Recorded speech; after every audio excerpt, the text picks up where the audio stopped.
கடவுளுக்கு நன்றி. கடவுளுக்கு நன்றி. கடவுளுக்கு நன்றி. நம்ம இங்க வந்து நிறைய கத்துக்கிட்டு வரோம். ஓகே. மெயினா வந்து நிறைய டைம் எல்லாருடைய செய்திகள்லையும் பகிரப்படக்கூடிய முக்கியமான விஷயம் என்ன அப்படின்னு சொல்லி, எல்லாமே முக்கியம்தான். ரொம்ப அதிகமா நம்ம கேட்கிற விஷயம் என்ன அப்படின்னா, இறை வார்த்தைக்கு எதிரான எந்த வார்த்தைகளும் நம்முடைய நாவிலிருந்து வர வேண்டாம். நாம் ஒரு பிரச்சனைக்காக ஒரு வார்த்தையை அறிக்கையிட்டு இருக்கோம் அப்படின்னா, இந்த பிரச்சனைகளை பற்றி பேச வேண்டாம் அப்படின்னு சொல்லிட்டு நம்மளும் நிறைய முறை கேட்கிறோம். அதை செய்யணும் அப்படிங்கிற உறுதியெல்லாம் எடுக்கிறோம். ஆனா எல்லா நேரங்களிலும் இதை பின்பற்றுகிறோமா? உங்களால எல்லா டைம்லயும் இதை கரெக்டா கான்சியஸா உங்களால பண்ண முடியுதா? கிராஜுவலா இன்க்ரீஸ் ஆயிட்டு வருது சிஸ்டர். ஸ்டார்டிங்ல கடவுளுக்கு நன்றி. கண்டிப்பா அதுல நம்ம வளர்ந்துகிட்டு வந்துகிட்டு இருக்கிறோம். ஆனாலும் சில நேரங்களில் நம்மள அறியாமலே ஆனா நம்ம அதுல தவறிட்டுதான் இருக்கிறோம் இல்லையா? சோ அப்ப நம்ம இத பத்தி இன்னும் கூட ஆழமா நம்ம அதை பத்தி புரிதல் இருக்கணும். இதோடைய ரூட் என்ன, நம்ம எந்த இடத்துல நம்ம கான்சியஸா இருக்கணும், எதை நாம் ஃபோக்கஸ் பண்ணணும், இதை நாம் எப்படி சரி செய்து கொள்ளலாம் அப்படின்றத பத்தி தான் கடவுள் கிருபையில இன்று உங்களோடு பகிர்ந்து கொள்வதற்காக ஆசைப்படுறேன். ஆண்டவர் என்னை வழிநடத்துவதற்காக, ஆவியின் ஆற்றல் வழிநடத்துவதற்காக நன்றி செலுத்துகிறேன். முதலாவதாக ரோமையர் 10வது அதிகாரம் 8வது வசனம். ரோமையர் 10வது அதிகாரம் 8வது வசனம்.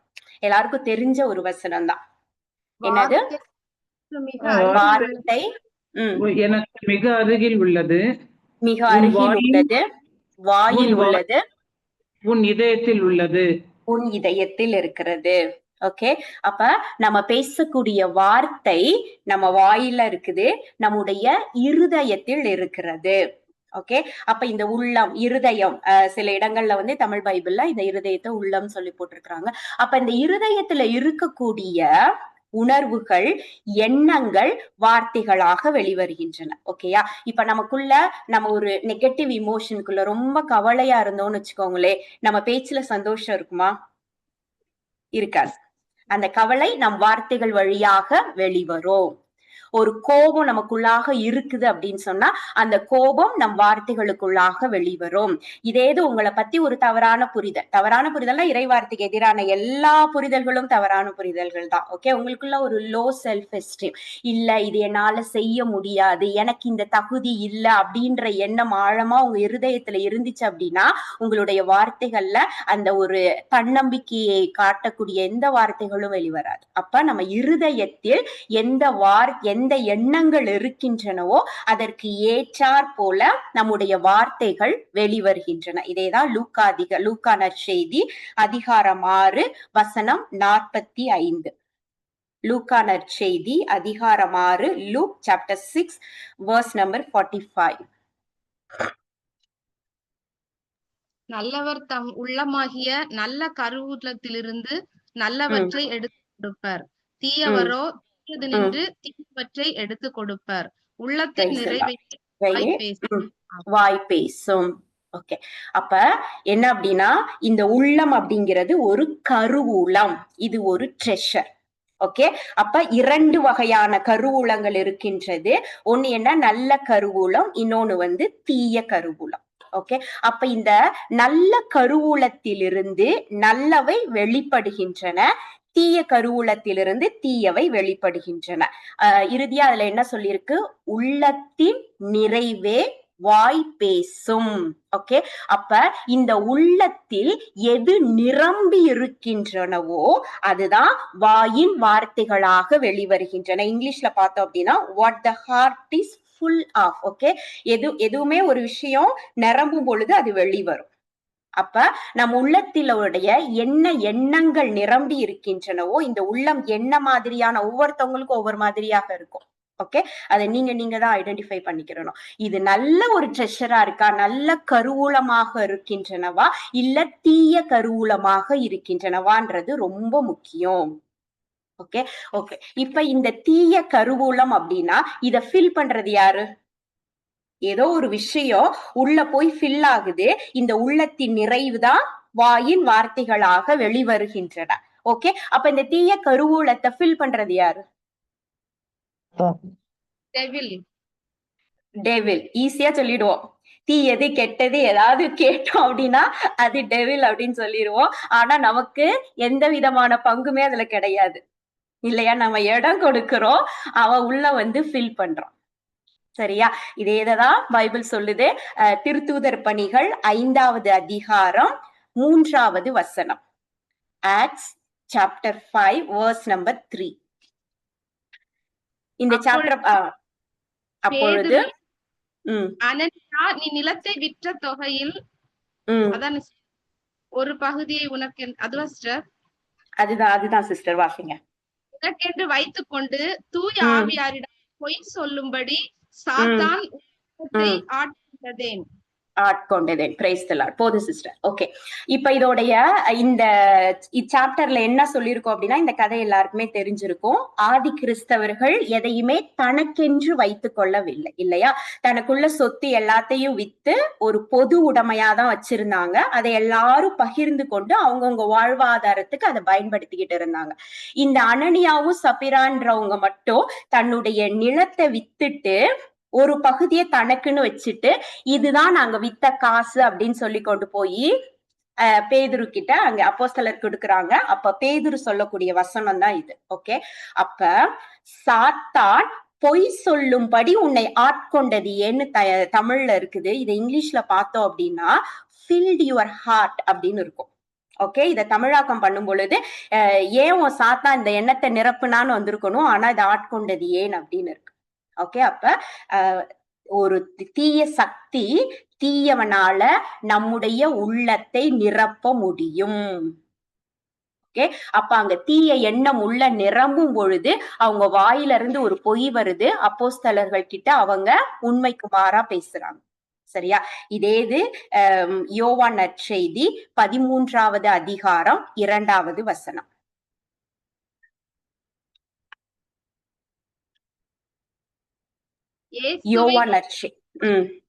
இயேசுவை காட்டிக் கொடுக்கும் எண்ணத்தை அழகை சீமோனின் மகனாகிய யூதாஸ் இஸ்காரியோத்தின் உள்ளத்தில் எழ செய்திருந்தது.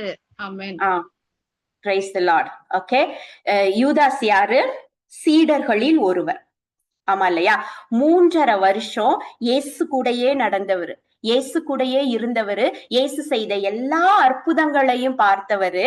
ஆனால் இறுதி ரா உணவின் பொழுது, இந்த நிகழ்ச்சி இந்த வசனம் நம்ம வாசிச்சது எதுல நடக்குது அப்படின்னா, இறுதி ரா உணவின் பொழுது, அந்த லாஸ்ட் சப்பர், இயேசு பாடுகளின் முதல் இரவின் பொழுது இந்த வசனம் வந்திருக்கு. என்ன அப்படின்னா, இயேசுவை காட்டி கொடுக்கக்கூடிய எண்ணத்தை விதைத்தவன் சாத்தான் அப்படின்னு சொல்லி இந்த வசனம் சொல்லுது. ஓகேயா? இப்ப இதுக்கு யூதாஸ் எப்படி இடம் கொடுத்தான்னு சொல்லி பார்த்தோம்னு வச்சுக்கோங்களேன். அவரும் சீடர்களில் ஒருத்தர் தான், எல்லாமே தெரிஞ்சிச்சு. ஓகே, யூதாஸ் என்ன பொறுப்புல இருந்தான்? சீடர்கள்ல அவனுக்குரிய பொறுப்பு எது? ட்ரெஷரர். அவன் பணப்பை யூதாஸ் கிட்டதான் இருக்கும். அதுலயே இருக்கும். யோவான் 12:6 என்ன இருக்கும் அப்படின்னா, ஆரோக்கியசாமி பிரதர் சிரிக்கிறாங்க. பினான்ஸ் சொன்ன உடனே ஓகே, அவன் அப்பப்ப அது தனக்கு எப்பெல்லாம் தேவைப்படுதோ அப்பெல்லாம் அதுல இருந்து காசை எடுத்துக்கிருவான் அப்படின்னு சொல்லிட்டு யோவான் 12:6 இருக்குது. சரியா? அப்படிப்பட்டவன் அவனுடைய போக்கஸ் எதுல இருந்திருக்குது அப்படின்னா, பணத்தின் மேலதான் இருந்திருக்குது. அப்ப கடைசியா அந்த 30 வெள்ளிக்காசு நான் தர்றேன், நீ இயேசுவை காட்டி கொடுன்னு சொல்றப்ப அவனால அதற்கு ஒத்துக்கொள்ள முடிந்தது. அதே மாதிரி இந்த நற்செய்தியில பார்த்தோம் அப்படின்னு சொன்னா, இயேசு கேட்கிறாரு, என்னைய யாருன்னு மக்கள் சொல்றாங்கன்னு கேட்கிறாரு. சீடர்கள் சொல்றாங்க, பேதுரு சொல்றாரு, நீங்க தான் மெஸ்ஸியான்னு சொல்றாரு. அப்ப இயேசு தூய ஆவியானவர் உனக்கு அதை சொல்லி கொடுத்திருக்காருன்றாரு. ஆனா எந்த இடத்துலயும் யூதாஸ் ரபி அப்படிங்கிற வார்த்தையை தவிர வேற வார்த்தையை பயன்படுத்தவே இல்லை இயேசு. ரபி அப்படின்னா அர்த்தம் என்ன தெரியுமா? இங்கிலீஷ்ல ரபாயின்னு சொல்லுவாங்க. ரபி அப்படின்னா அர்த்தம் என்ன? போதகர் அப்படின்னு. ஹீஸ் அ குட் டீச்சர், ஒரு நல்ல ஆசிரியர். கரெக்டான மீனிங்க பார்த்தோம் அப்படின்னா மாஸ்டர் ஆர் டீச்சர் தான் அதோட மீனிங். ஓகே, அப்ப அவன் இயேசுவை எப்படி பார்த்தான் அப்படின்னு சொன்னா, ஒரு நல்ல ஆசிரியராக, ஒரு நல்ல கற்றுக் கொடுக்க கூடியவராக தான் பார்த்தான். அவரை மெசியாவாகவோ மீட்பராகவோ அவன் பார்க்கவே இல்லை. அததான் நம்புனா, அவன் போக்கஸ் எல்லாம் மணி மேல இருந்தது. ஈஸியா சாத்தான் அவனுக்குள்ளாக இயேசுவையே காட்டி கொடுக்கக்கூடிய எண்ணத்தை விதைப்பதற்கு அவனால இடம் கொடுக்க முடிந்தது. அப்ப இந்த தீமையான கருவூலத்தில் சாத்தான் என்ன பண்ணும் அப்படின்னா, தீய எண்ணங்களை விதைக்க முடியும். எண்ணங்களை மட்டும்தான் விதைக்க முடியும். அதுக்கு அடுத்தடுத்த ப்ராசஸ் எல்லாம் நம்மளே பண்ணிக்கிறது தான். ஓகே, அப்ப இந்த எண்ணங்களை விதைக்க முடியும். அப்ப இந்த எண்ணங்கள் இதெல்லாம் ஒரு நாள்ல நடக்கக்கூடியது கிடையாது. ஓகே, இது ஒரு கண்டினியூஸ் ப்ராசஸ். அது நிரம்பி வலியும் பொழுது இதயத்தின் நிறைவை, உள்ளத்தின் நிறைவையே நம் வாய் பேசுகின்றது. வாய் பேசும் பொழுது நம்ம எல்லாத்துக்கும் நல்லா தெரியும், நமக்கு எல்லாத்துக்கும் உருவாக்கும் திறன் உண்டு. we have creative power in us. Okay, ஏன்னா நம்முடைய வார்த்தைகள் ஒரு விஷயத்தை உருவாக்கும். அப்ப இந்த எண்ணங்களை விதைக்கும் ஒரு பக்கம். இது தீமையான கருவூலம். அப்ப இந்த நல்ல கருவூலத்தில் எண்ணங்களை விதைப்பது யார்? ஹோலி ஸ்பிரிட். இது தீய ஆவியினால இதயம் நிரம்புகிறது அப்படின்னா, இந்த பக்கம் தூய ஆவியானவரால இதயம் நிரம்ப வேண்டும். எது வேணும் அப்படின்னா, நாம் எல்லாம் நல்ல கருவூலங்களாக நல்ல எண்ணங்களை வைத்திருக்கும் பொழுது அதனுடைய நிறைவை நாம் வாய் பேசும். அப்ப இறை வார்த்தைக்கு எதிரான எந்த வார்த்தைகளும் நம் வாயிலிருந்து வராது. நம்ம ஒரு விஷயத்துக்காக நம்ம போராடிட்டு இருக்கிறோம் அப்படின்னா, அதற்கு எதிரான பிரச்சனையை பத்தியோ நம்மளுடைய இடர்பாடுகளை பற்றியோ நாம எந்த நிலையிலையும் பேச மாட்டோம். ஓகே, நெகேமியா 7:5 என்ன சொல்லியிருக்கோம் அப்படின்னா, கடவுள் தூய ஆவியின் தூண்டுதலுக்கு ஏற்றதுபடி அப்படின்னு. ஓகே, நீங்க குறிச்சு வச்சுக்கோங்க, பின்னாடி பாத்துக்கலாம். சோ நம்மளுடைய தூண்டுதல் எங்க இருந்து வரணும் அப்படின்னா, உள்ளத்தில் தூய ஆவியிடமிருந்து வரணும். இப்ப தூய ஆவியிடமிருந்து நமக்கு தூண்டுதல் வருது ஒரு விஷயத்துல அப்படின்னா, நம் மனதுல ஒரு பீஸ் இருக்கும், ஒரு அமைதி இருக்கும், ஒரு கன்ஃபியூஷன் இருக்காது. ஓகே, இதே அனனியா சப்ராவை நினைச்சு பாருங்க. அவங்க அந்த பொய் சொல்லும் பொழுது அவங்களால தைரியமா பொய் சொல்லி இருக்க முடியுமா? ஒரு குற்ற உணர்வு அவங்களுக்குள்ளாக இருந்திருக்கும், ஒரு தடுமாற்றம் இருந்திருக்கும். நம்ம போய் சொன்னா அவங்க கண்டுபிடிச்சிருவாங்களான்ற ஒரு பயம் இருந்திருக்கும், எல்லாமே மனசுக்குள்ள இருந்திருக்கும். யூதாசுக்கும் கம்ப்ளீட்டா இல்லைன்னா சொல்ல முடியாது. சோ நம்முடைய சாத்தானின் தூண்டுதல் இருக்கும் பொழுது, சாத்தான் தவறான எண்ணங்களை நமக்குள்ளாக விதைக்கும் பொழுது அங்க அமைதி இருக்காது. ஓகே, இந்த திருத்தூதர் பணிகள் 5:3 நம்ம வாசிச்சோம்படியா, சாத்தான் எண்ணங்களை அவர்களுக்குள்ளாக விதைத்தான் அப்படின்னு சொல்லி அனனியா சப்பிராவுக்கு. இதோட எபிரேய மொழிபெயர்ப்போடைய கரெக்டான மீனிங்க பார்த்தோம் அப்படின்னா, சாத்தான் குப்பையை எரிஞ்சிரான் அப்படின்றதுதான் இதோடைய ஆக்சுவல் மீனிங். இந்த குப்பை அப்படின்னா என்ன அப்படின்னா எண்ணங்கள். ஓகே, சரி, இப்ப எண்ணங்களை நமக்குள்ளாக அவன் எரியிறான். ஓகே, எதன் வழியா வர முடியும்? இந்த பிசிக்கல் சென்சஸ் மூலமா தான். ஒண்ணு நம்ம கேட்கிற விஷயமா இருக்கும், இல்ல நம்ம பாக்குற விஷயமா இருக்கும், நம்ம பேசுற விஷயமா இருக்கும். இந்த பிசிக்கல் சென்சஸ் வழியாதான் இந்த எண்ணங்களை அவன் நமக்குள்ளாக விதைக்க முடியும். ஆனா இந்த எண்ணங்களை நம்ம அப்படியே விட்டுட்டோம்னு வச்சுக்கோங்களே, அதால ஒண்ணும் பண்ண முடியாது. இதை எப்ப நம்பசப்படுத்துகிறோமோ, ஓகே, எப்ப இந்த எண்ணங்களை நாம் நம்வசப்படுத்துகிறோமோ அப்ப அதை பிலீவ் பண்ண ஆரம்பிக்கிறோம். அதன் பிறகு அதையே நம்ம பேச ஆரம்பிச்சிருவோம். ஓகேயா, ஒரு சின்ன எக்ஸாம்பிளுக்கு சொல்றோம். சும்மா ஒரு வீடியோ பார்த்துட்டு இருக்கிறோம், ஒரு சின்ன வீடியோ, நான் பாக்குறதே சொல்றேன். ஒரு வீடியோ பார்த்துட்டு இருக்கும் பொழுது ஒரு டாக்டர் பேசுறாரு. ஓகே, ஒரு நியூராலஜிஸ்ட். அவர் சொல்றாரு, ஒருத்தவங்க கேக்குறாங்க, ஒரு பிசிக்கலா நீங்க ஒரு பேஷண்ட்டை எக்ஸாமின் பண்றீங்க அப்படின்னா ஃபர்ஸ்ட் என்ன பண்ணுவீங்க அப்படின்னு. உடனே அவர் என்ன சொல்றாரு, முதல்ல அந்த பேஷண்ட் கையை நல்லா இருக்க பிடிக்க சொல்லி பார்ப்போம். அவங்களால என்னைய கையை இருக்க பிடிக்க முடியுதான்னு பார்ப்போம். கண்ணை மூடி கையை நீட்ட சொல்லுவோம். அவங்க அதுல பேலன்ஸ் பண்ணி நிக்கிறாங்களான்னு பார்ப்போம். கொஞ்சம் தூரம் நடக்கு. இதெல்லாம் ஒரு பிசிக்கல் எக்ஸாமினேஷன். இதெல்லாம் ஒரு பேஷண்ட் பண்ணிட்டாங்க அப்படின்னா அவங்களுக்குள்ள இந்த நரம்பியல் ரீதியா பெரிய பிரச்சனை இல்லை அப்படின்றத நாங்க ஃபர்ஸ்டே கண்டுபிடிச்சிருவோம் அப்படின்னு. பேசிட்டு இருக்கும் பொழுதே நான் என்னை அறியாமலே என் கையை பிடிச்சு பாக்குது. ஓகேயா, கொஞ்ச நேரம் கண்ணை மூடி, எத்தனை பேருக்கு இதெல்லாம் தோணுச்சுன்னு எனக்கு தெரியாது. ஓகே, கண்ணை மூடி கையை நீட்டி என்னால பேலன்ஸ் பண்ண முடியுதான்னு என்னால செஞ்சு ஏன்னா நம்மள அறியாமலே ஒரு விஷயத்தை கேட்கிறோம். ஆனா நம்ம சொல்லிக்கிறோம் அவருடைய தழும்புகளால நான் சுகம் பெற்றுட்டேன், என்கிட்ட எந்த குறைபாடும் கிடையாது, என்னுடைய குறைபாடுகள் எல்லாம் சிலுவையில அறையப்பட்டு விட்டது, நான் புதிய மனுஷி. டெய்லி அறிக்கையிடுகிறோம். ஆனா ஒரு விஷயத்த பார்த்த உடனே இதை நான் என் வசப்படுத்துகிறேன். ஒருவேளை பேலன்ஸ் பண்ண முடியலன்னு வச்சுக்கோங்களேன், உள்ளுக்குள்ள ஒரு பீதி வந்திருக்கும். கரெக்டா? ஏதோ அப்ப நமக்கு பிரச்சனை இருக்குதோ அப்படின்னு சொல்லிட்டு. ஓகே, இது போல நாம் கேட்கக்கூடிய விஷயங்களை எப்ப நம்ம நமக்கென்று எடுத்துக்கொண்டு நம்ம அதை நம்ப ஆரம்பிக்கிறோமோ, அப்ப அந்த எண்ணங்கள் நமக்குள்ளாக நிரம்ப ஆரம்பிக்கின்றன. அதன் பிறகு நம்ம அதை பத்தி பேச ஆரம்பிப்போம். இன்னும் 4 பேர்ட்ட சொல்லுவோம், நான் ஒரு வீடியோவை பார்த்தேன், இந்த மாதிரி இருந்துச்சு. அந்த 4 பேர் அதை பண்ணி பார்ப்பாங்க. ஓகே, இல்லாதது கூட எல்லாருக்குமே வர ஆரம்பிச்சிடும். ஓகே, அப்ப நான் ஃபர்ஸ்ட் அந்த எண்ணங்கள், ஒரு இறை வார்த்தைக்கு எதிரான எண்ணங்கள், இறை வார்த்தைக்கு எதிரான சொற்கள், தீச்சொல் மாதிரி இறை வார்த்தைக்கு எதிரான எண்ணங்கள் அனைத்தும் தீய எண்ணங்கள் தான். அவற்றை நாம் நம்மகிட்ட விதைக்கும் பொழுதே நம்ம கான்சியஸ் ஆயிரணும். ஓகே, அதுதான் மத்தேயு 6:25 எடுத்து வாசிங்க. மத்தேயு 6:25, மேத்யூ சாப்டர் 6 verse number 25. ஆகவே ம் நான் உங்களுக்கு சொல்கிறேன், உயிர் வாழ எதை உண்பது, எதை குடிப்பது என்றோ, உடலுக்கு எதை ஊட்டுவது என்றோ நீங்கள் கவலை கொள்ளாதீர்கள். உணவை விட உணவும், உடையை விட உடலும் உயர்ந்தவை அல்லவா? போதும் sister, price the Lord. Okay, இதுல ஆண்டவர் என்ன சொல்றாரு, நாளைக்காக கவலைப்படாதீங்கன்னு சொல்லியிருப்பார். இதே இது நம்ம இங்கிலீஷ்ல பார்த்தோம் அப்படின்னா டேக் நோ தாட்ஸ்னு வரும். நாளைய பற்றிய எண்ணத்தை நீ எடுக்காத. இங்க கூட கவலைப்படாதேன்னு சொல்றப்ப கவலைங்கிறது ஒரு இமோஷன்ற மாதிரி போயிடும். கவலை என்கிறது ஒரு உணர்வு. அப்படி ஃபர்ஸ்ட் அதை கரெக்டா டிரான்ஸ்லேட் பண்ணியிருந்தோம்னா நாளைய பற்றிய எண்ணத்தையே நீ கொண்டு வராதேன்னு இருந்திருக்கணும். முதல்ல அந்த எண்ணமே நமக்குள்ளாக வரக்கூடாது. இங்கிலீஷ்ல பார்த்தோம்னா டேக் நோ தாட்ஸ் தான் ஸ்டார்ட் ஆகுது. ஓகே, அப்ப நாம் எப்பொழுது ஒரு விஷயத்தை பத்தி நம்ம தேவையில்லாம சிந்திக்க ஆரம்பிக்கிறோமோ அப்பயே நம்ம அவனுக்கு இடம் கொடுத்துறோம். அவனால நம்முடைய இருதயத்தை தீய கருவூலமாக மாற்ற முடிகின்றது. அதன் வழியாக வரக்கூடிய வார்த்தைகள் நீதிமொழிகள் 18:21 சொல்றதுபடி வாழ்வையும் சாவும் நாம் பேசக்கூடிய வார்த்தைகள் மூலமாக தான் இருக்குது. நல்லது பேசும் பொழுது நமக்கு வாழ்வளிக்கக்கூடிய வார்த்தைகளாக இருக்கிறது, தீயது பேசும் பொழுது சாவை கொடுக்கிறதாக இருக்கிறது, ஸ்பிரிச்சுவல் டெத்.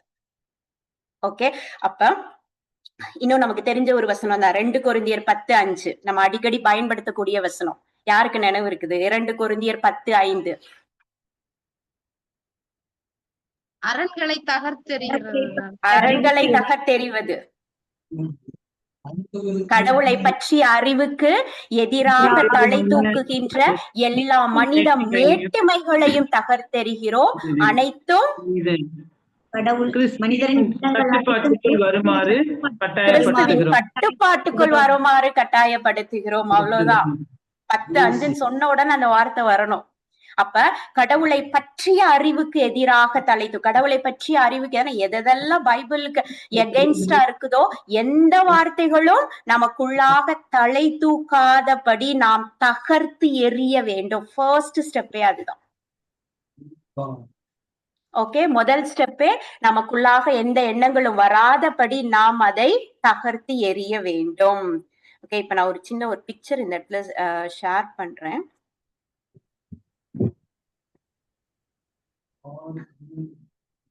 ஓகே, இங்க உங்களால பார்க்க முடியுது இல்லையா? 2 கருவூலங்களை பத்தி நம்ம பேசணும். ஒண்ணு ஹோலி ஸ்பிரிட். ஹோலி ஸ்பிரிட் நமக்குள்ளாக நல்ல கருவூலமாகிய நம் உள்ளத்தில் நல்ல எண்ணங்களை விதைக்கும் பொழுது நமக்குள்ளாக என்ன இருக்கும் அப்படின்னா இந்த அகப்பே லவ், இந்த அன்பு, கடவுளின் அன்பு நமக்குள்ளாக நிரம்பி வழியும்.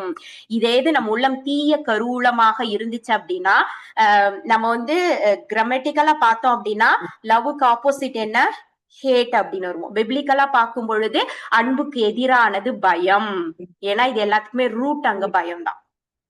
ஓகே, அப்ப ஹோலி ஸ்பிரிட் நமக்குள்ளாக எண்ணங்களை விதைப்பதற்கு நம்ம அனுமதி கொடுத்திருக்கிறோம். தேவையில்லாத எண்ணங்கள் எல்லாத்தையும் நம்ம தகர்த்தெறிந்திட்டோம் அப்படின்னா நாம் அன்பால் இயக்கப்படுபவர்களாக இருக்கிறோம். அப்ப நமக்குள்ளாக என்னென்ன விஷயங்கள்லாம் இருக்கு அப்படின்னா இந்த ஜாய், இந்த மகிழ்ச்சி, இந்த அமைதி, ஹாப்பினஸ். ஜாய்க்கும் ஹாப்பினஸ்க்கு ஒரு சின்ன வித்தியாசம் தான். ஹாப்பினஸ் அப்படின்றது என்ன அப்படின்னா, என்னுடைய என்வாயரன்மெண்ட், என்னுடைய சரௌண்டிங்ஸ் எல்லாம் என்னை மகிழ்ச்சிகரமாக இருக்கும் பொழுது என்னுடைய மகிழ்ச்சி வெளிப்படுவது. ஜாய் அப்படிங்கிறது என்னுடைய இன்னர் ஜாய், என்னுடைய உள்ளுக்குள்ள எனக்குள்ளாக இருக்கக்கூடிய அந்த மகிழ்ச்சி. ஓகே, அப்ப நான் நன்றி நிறைந்தவளாக இருக்கிறேன். கிராட்டிடியூட். ஃபெய்த், நாம் நம்பிக்கை அன்பால் இயக்கப்படுகிறது. ஓகே, நமக்குள்ளாக நம்பிக்கை இருக்கிறது.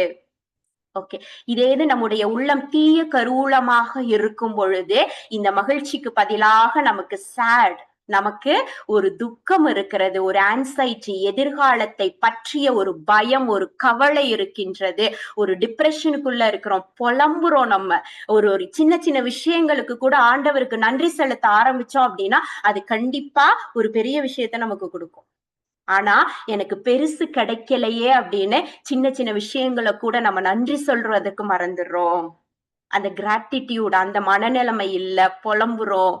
ஓகே, அன்பிலீஃப், நமக்குள்ளாக நம்பிக்கையின்மை இருக்கின்றது. ஓகே, இதெல்லாம் இருக்கும் பொழுது இந்த ஜாய், இந்த பீஸ், இந்த கிராட்டிடியூட், இந்த நம்பிக்கை எல்லாம் இருக்கும் பொழுது நாம் பேசுவது நம்பிக்கைக்குரிய வார்த்தைகளாக இருக்கும். நாம் மகிழ்ச்சிகரமா இருப்போம், நம்முடைய வார்த்தைகள் அதை வெளிக்காட்டும், நம்ம எல்லாத்துக்கும் நன்றி சொல்ல ஆரம்பிப்போம். அது ஒரு பெரிய கீ. அந்த சின்ன சின்ன விஷயத்துக்கு கூட நன்றி சொன்னோம் அப்படின்னு சொன்னா நம்மளால பெரிய பெரிய அதிசயங்களை கண்டிப்பா பார்க்க முடியும். ஓகே, நாம் அன்பினால் இயக்கப்படுகிறோம், அதே அன்பை மற்றவர்களுக்கு கொடுக்கும்படியாக நம்முடைய வார்த்தைகள் இருக்கும். இதேது நம்முடைய உள்ளம் தீய கருவூலமாக இருக்கும் பொழுது அதெல்லாம் அப்படியே ஆப்போசிட்டா இருக்கும்.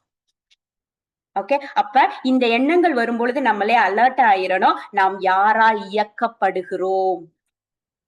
ஓகே, நமக்குள்ளாக யார் அந்த எண்ணங்களை விதைத்து கொண்டிருப்பது அப்படின்றதுல நம்ம அலர்ட் ஆயிரணும். அப்ப எதை நம்ம காஸ்ட் அவுட் பண்ணணும், எதை நாம் தகர்த்தெறியணும், எதை நம்ம உள்ள அனுமதிக்கணும்ன்ற புரிதல் நமக்கு வேணும். அதை நம்ம எக்ஸிக்யூட் பண்ணணும், அதை நாம் செயலாக்கம் செய்ய வேண்டும். ஓகே, கலாத்தியர் 2:20 சொல்றதுபடி நம்ம வாசிக்க வேண்டாம். நம்முடைய பழைய மனித இயல்பு சிலுவையில அறையப்பட்டு விட்டது, நாம் அனைவரும் புதிய மனித இயல்புக்குள்ள வந்துட்டோம். ஓகே, நாம் யாரை வெளிக்காட்ட வேணும்? நம்ம அப்பாவை. இயேசு கிறிஸ்து நமக்குள்ளாக வாழ்கிறார். நாம் அழியக்கூடிய வித்தினால அல்ல, அழியாத வித்தினால வந்திருக்கிறோம். அப்ப நமக்குள்ளாக எந்த விதமான நோயோ, பலவீனங்களோ, துக்கங்களோ, எந்த பிரச்சனைகளோ இல்லை. ஓகே, இததான் நம்ம கன்ஃபஸ் பண்ண ஆரம்பிக்கணும். அப்ப இதை வைத்து நமக்கு வரக்கூடிய தீய எண்ணங்கள் எல்லாத்தையும் நம்ம என்ன பண்ணணும் அப்படின்னா நாம் தகர்த்தெறிய வேண்டும். இது என்னை அணுகாது, ஏன்னாதான் என்னுடைய நோயை ஆண்டவர் சிலுவையில அரைஞ்சு என்னைய தகர்த்தெறிஞ்சிட்டாருல்ல. இந்த பிரச்சனை என்னை தாக்காது, இதுக்காக ஆண்டவர் சிலுவையில அரைஞ்சு அதற்கான பரிகாரத்தை செய்துட்டாரு. நான் இயேசுவோட பிள்ளை, எனக்கு எதிராக எந்த ஆயுதமும் தலை தூக்காது. இதெல்லாம் வச்சு நமக்கு வரக்கூடிய எண்ணங்களை நாம் தகர்த்தி எரிய வேண்டும். ஓகே, யாக்கோபு 1:26 ரொம்ப அழகா சொல்லியிருப்பாரு. யாக்கோபு 1:26,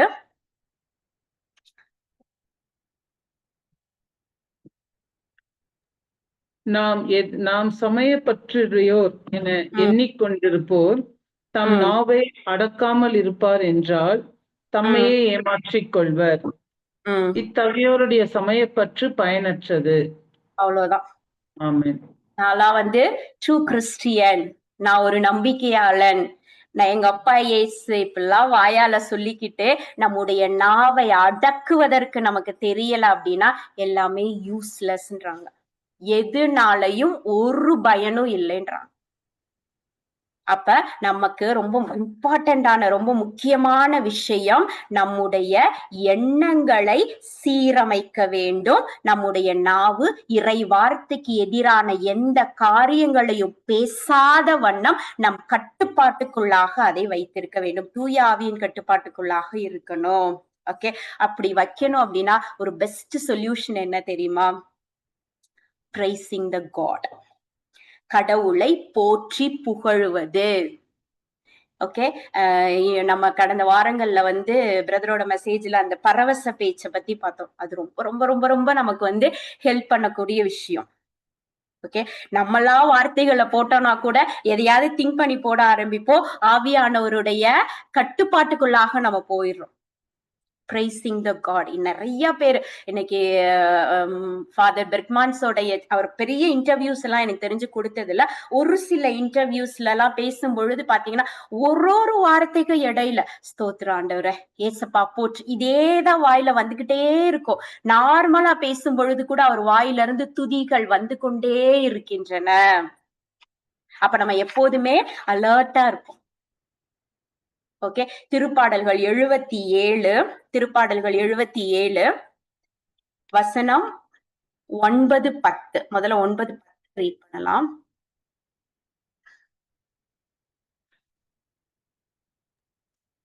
கடவுள் இரக்கம் காட்ட மறந்து விட்டாரோ, அல்லது சினம் கொண்டு தமது இரக்கத்தை நிறுத்தி விட்டாரோ? அப்பொழுது நான் உன்னதரின் வழக்கை மாறுபட்டு செயலாற்றுவது என்னை வருத்துகின்றது என்றேன். ஓகே, இதோட ஹெட்டிங் என்ன கொடுத்திருக்குதாங்க பாடல்கள்ல?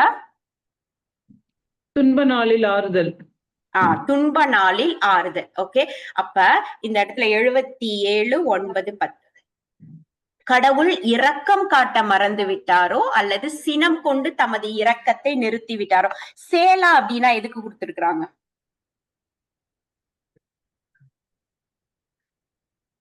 கொஞ்ச நேரம் நிப்பாட்டி நம்மளே ரிஃப்ளெக்ட் பண்ணி அல்லது திங்க் பண்ணி பாக்குறதுக்காக தான் இந்த சேலா அப்படிங்கிற ஒரு விஷயம் வந்து இந்த திருப்பாடல்கள்ல தான் இது வரும். ஓகே, அப்ப இந்த இடத்துல நம்ம கொஞ்ச நேரம் நிப்பாட்டி நம்ம திங்க் பண்ணணும். ஒருவேளை நம்ம சிச்சுவேஷன் இந்த மாதிரி நம்மள நினைக்க தோணுது. ஒருவேளை ஆண்டவர் என்னை மறந்துட்டாரோ, நான் ஏதோ தப்பு பண்ணிட்டேனோ, என் மேல அவருக்கு வரக்கூடிய கோபத்தினால அவருடைய இரக்கத்தை நிறுத்தி விட்டாரோ, உன்னதரின் வழக்கை மாறுபட்டு செயலாற்றது எனக்கு ஃபேவரா அவர் இல்லையே, அதனாலதானே நான் இந்த கஷ்டத்துல இருக்கிறேன்னு நினைவு வரும் பொழுது அதுக்கு அடுத்த வசனங்கள் என்ன சொல்லுது? ஆண்டவரே, உம் செயல்களை என் நினைவுக்கு கொண்டு வருவேன். இப்ப நான் அனுபவிச்சிட்டு இருக்க இந்த துன்பங்கள் எனக்கு இந்த மாதிரியான எண்ணத்தை கொடுக்குது. இதுக்கு மாற்றா நம்ம என்ன தெரியுமா திங்க் பண்ணணும்? உம் செயல்களை நான் நினைவுக்கு கொண்டு வருவேன்னா, முற்காலத்தில் நீ செய்த வியத்தகு செயல்களை நான் நினைத்து பார்ப்பேன்.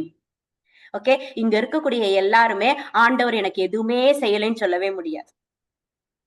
ஓகே, எத்தனை அற்புதங்கள் ஒவ்வொரு நாளும் நம்முடைய இந்த சுவாச குழல்ல காத்து உள்ள போயிட்டு வெளியில வருது அப்படின்னா அவருடைய கிருபை. அந்த இடத்துல எந்த விதமான தடங்கல்களும் இல்லாம போகுதுன்னா அவருடைய கிருபை.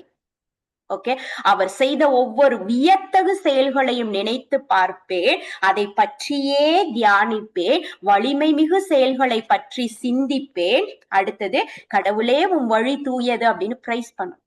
இதுதான் நமக்கு சொல்லி கொடுக்கக்கூடிய இந்த சொல்யூஷன். என்ன அப்படின்னா, இது போன்ற துன்பங்கள் நமக்கு வரும், இறுக்கடி வரும். அப்ப நம்முடைய எண்ணம் நினைக்கி, ஒருவேளை கடவுள் என்னைய மறந்துட்டாரோ, நான் ஏதோ பாவம் செஞ்சுட்டேனோ, ஏதோ தப்பு பண்ணிட்டேனோ, என் மேல அவர் கோபமா இருக்காரோ? இல்ல, அவர் செய்த பழைய எண்ணங்களை நம் நினைவுக்கு கொண்டு வர வேணும். இல்ல, எனக்கு அவ்வளோ வியத்தகு செயல்கள் செய்வதவர் என் ஆண்டவர். நம்ம அதற்கு போற்றி புகழும் பொழுது இந்த எண்ணங்களை நம்மால் சீரமைக்க முடியும். ஓகே, இந்த எண்ணங்களை நம்மால் சீரமைக்க முடியும். அதேதான் இணைச்சட்டம் 7வது அதிகாரம் 17-18. இணைச்சட்டம் 7வது அதிகாரம் 17-18.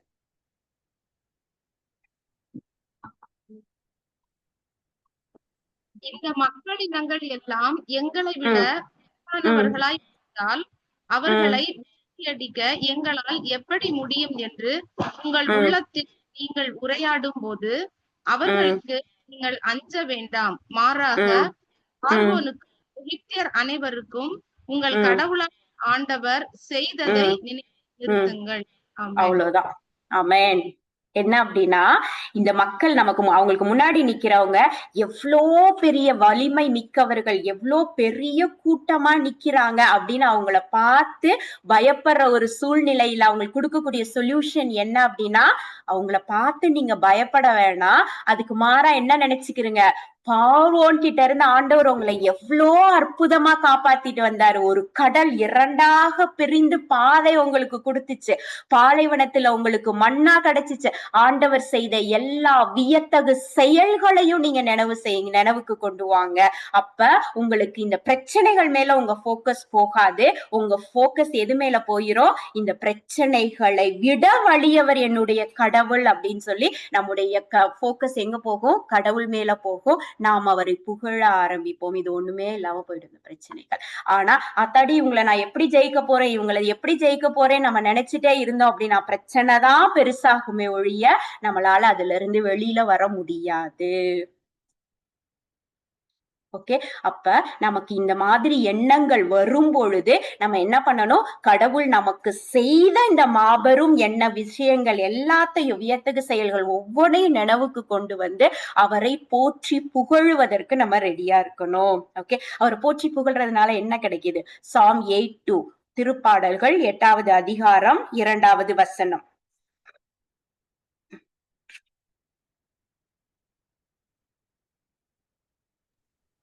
பாலகரின் குழந்தைகளின் மொழியிலும் வலிமையை உறுதிப்படுத்தி பகைவரை ஒடுக்கினீர், எதிரியையும் பழி வாங்குவோரையும் அடக்கினீர். ஆமென். அவ்வளவுதான். Praise the Lord. Amen. Okay, பாலகரின் மொழியிலும் மழலையினின் சொல்லிலும் நாம் ஆண்டவரை அந்த அளவுக்கு நம்ம கடவுள் அப்படியே போற்றி புகழும் பொழுது அங்க என்ன தெரியுமா நடக்கும்? எதிரோன் ஒடுக்கப்படுகிறான். தீயவனை நாம என்ன செய்யறோம்னா செயலிழக்க செய்கிறோம். பிரைஸ் அண்ட் வர்ஷிப் பண்றதுனால நமக்கு கிடைக்கக்கூடிய நன்மைகள், இதுக்கு நிறைய எக்ஸாம்பிள்ஸ் நம்ம பார்த்திருக்கிறோம்.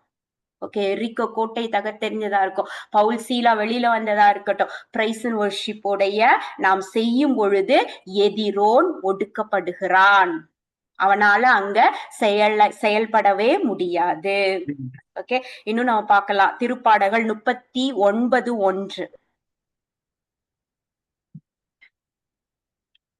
நான் என் நாவினால் பாவம் செய்யாத வண்ணம் என் நடைமுறைகளை காத்துக் கொள்வேன். பொல்லார் என் முன் நிற்கும் வரையில் என் வாய்க்கு பூட்டு போட்டு காத்துக் கொள்வேன் என்று சொன்னேன். ஆமென். ஆமென். ஓகே, நம்ம வாய்க்கு பூட்டு போட சொல்றாங்க. ஓகே, நாம் நாவுனால எதுவும் செய்யாத வண்ணம், ஓகே, நம்ம வாய்க்கு எப்ப பேசணுமோ எதை பேசணுமோ அந்த டைம் மட்டும் நம்ம பேசினா போதும். மற்ற நேரங்கள் எல்லாம் அது ஒரு பூட்டு அது வைத்திருந்தாவே போதும். ஓகே, இன்னும் நீதிமொழிகள் 13:3. நீதிமொழிகள் 13:3. நாவை காப்பவர் தம் உயிரையே காத்துக் கொள்கிறார், நாவை காவாதவன் கெட்டழிவான். அவ்வளவுதான். ஓகே, இதேதான் நீதிமொழிகள்ல நம்ம பாக்குறதோ 18ல. என்னது? நமக்கு வாழ்வும் சாவும் நம்முடைய வாயின் வார்த்தைகளாலதான் வருகிறது. அப்ப நான் அந்த வாயின் வார்த்தைகளுடைய பிறப்பிடம் எதுன்னு தெரியும். அப்ப நம்ம எந்த இடத்துல அலர்ட் ஆகணும்னு தெரியும். நம்மளால எதை நம்ம காஸ்ட் அவுட் பண்ணணும், எந்த எண்ணங்களால நிரப்பணும். நம்முடைய தீயவையாக இருக்கும் பொழுது அங்க யாரு செயல்படுகிறா? எண்ணங்கள் நல்லவையாக இறைவார்த்தைக்கு உகந்தார் போல இருக்கும் பொழுது யாரு செயல்படுவது என்கிற புரிதல் நமக்கு வேணும். ஓகே, கடைசியா ஒரு வசனத்தை மட்டும் பார்த்தரலாம். அபகூக்கு அதிகாரம் 3 வசனம் 16. அபகூக்கு அதிகாரம் 3 வசனம் 16.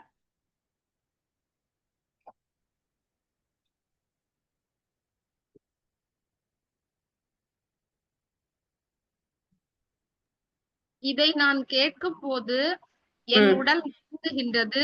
அப்பேரொலியை கேட்பதால் என் உதடுகள் துடிதுடிக்கின்றன, என் எலும்புகள் உளுத்து போகின்றன, என் காலடிகள் நிற்கும் இடத்திலேயே தடுமாறுகின்றன. எங்களை தாக்கும் மக்கள் மீது இடுக்கண் வரும் நாள் வரை அமைதியாய் காத்திருப்பேன்.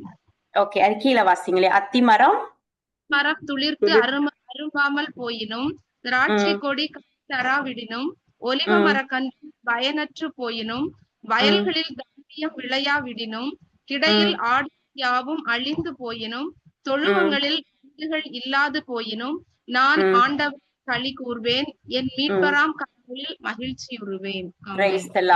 ஆமென். ஓகே, அவ்வளவுதான். இந்த விஷயம் எல்லாம் நடக்காமலே போனாலும் நமக்கு வரக்கூடிய துன்பங்கள் எத்தகையாத இருந்தாலும் நாம் எந்த மனநிலைமையில இருக்கணும்? நாம் ஆண்டவரில் களி கூற முடிகிறதா? ஓகே, நம்மால் பெருமகிழ்வு கொள்ள முடிகிறதா? இந்த அமைதி எனக்குள்ளா இருக்குதா? இந்த ஜாய் எனக்குள்ள ரிஜாய்ஸ். எல்லா சூழ்நிலைகளிலும் ஆண்டவருக்கு நன்றி செலுத்துங்கள். சூழ்நிலைக்காக நன்றி செலுத்திட வேண்டாம், நன்றி செலுத்த கூடாது.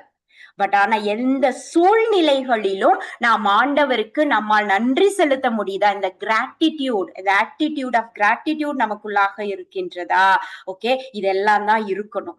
இதெல்லாம் இருக்கும் பொழுது நம்முடைய இருதயம் நல்ல கருவூலமாக இருக்கின்றது. அங்கே செயல்படுபவர் தூய ஆவியானவராக இருக்கிறார். நாம் அனைவரும் அன்பால் இயக்கப்படுகிறவர்களாக இருக்கின்றோம். அப்ப நம்ம வாயிலிருந்து வரக்கூடிய இந்த நன்மையான கருவூலமாகிய நம்முடைய இருதயத்திலிருந்து புறப்படுபவை எல்லாம் இறை வார்த்தைக்கு ஏற்றார் போல, இறை வார்த்தைக்கு ஒத்தார் போல இருக்கும். இந்த வார்த்தைகள் நம்முடைய வாழ்வில் கனியை கொடுக்கும். நம் பிரச்சனைகளில் இருந்து நமக்கு விடுதலையை கொடுக்கும். அப்ப நம்ம எங்கேயோ ஒரு இடத்துல தவறோம் அப்படின்னா நம்முடைய ரூட் எதுன்னு பார்க்கணும். அந்த எண்ணங்கள் வரும் பொழுதே அதை நம்ம காஸ்ட் டவுன் பண்றதுக்கு ரெடியா இருக்கணும். இந்த எண்ணங்களை வளர விட்டு அதை நிரப்ப விட்டுறக்கூடாது. ஓகே, ஏனென்றால் நம் வாயிலிருந்து வரக்கூடிய வார்த்தைகள் தான் நமக்கு வாழ்வையும் சாவையும் தீர்மானிக்கின்றன. ஆண்டவருடைய துணையால எப்பொழுதும் இறைவார்த்தைக்கு ஏற்றார் போலே பேசுவோம். அந்த வார்த்தைகள் நமக்கு வாழ்வை கொடுக்கட்டும். Amen. Praise the Lord. Praise the Lord.